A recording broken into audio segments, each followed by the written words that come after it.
আন্তৰ্জাতিক নাৰী দিৱসত সদৌ অসম লেখিকা সন্থাৰ দ্বাৰা প্ৰথম হৈ পুৰস্কৃত হোৱা ৰত্না দেৱীৰ কবিতাটি অনুমতি সাপেক্ষে পাঠ কৰিবলৈ লৈছোঁ।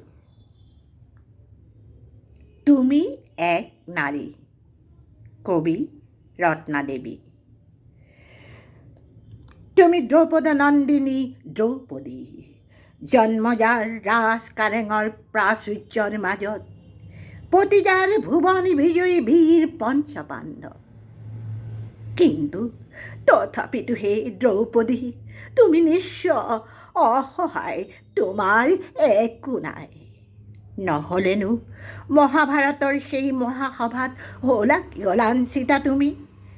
পঞ্চপতিয়ে কিয় নাৰাখিলে তোমাৰ সন্মান? নাইবা তুমি জনক দুহিতা সীতা, স্বামীৰ কাৰণে তুমি দলিয়ালা ৰাজাভৰণ, আদৰিলা কঠোৰ জীৱন, বিনিময়ত কিনো পালা?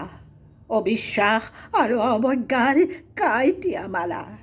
সেয়ে তুমি চিৰবঞ্চিতা, যদিও তুমি পতিব্ৰতা। মই নাজানো তুমি প্ৰকৃততে কোন, দ্ৰৌপদী নে জানকী, চিত্ৰাংগদা নে উলুপী। এটা কথা কিন্তু জানো নিশ্চিতভাৱে, যুগে যুগে তোমাৰ প্ৰকৃত পৰিচয়, তুমি এক নাৰী, যাৰ প্ৰাপ্য সন্মান সমাজত এতিয়াও দিয়া হোৱা নাই। এতিয়াও তুমি ধৰ্ষিতা, নিৰ্যাতিতা, অনাদৃতা, চিৰলাঞ্চিতা, অসহায় এক নাৰী। ধন্যবাদ।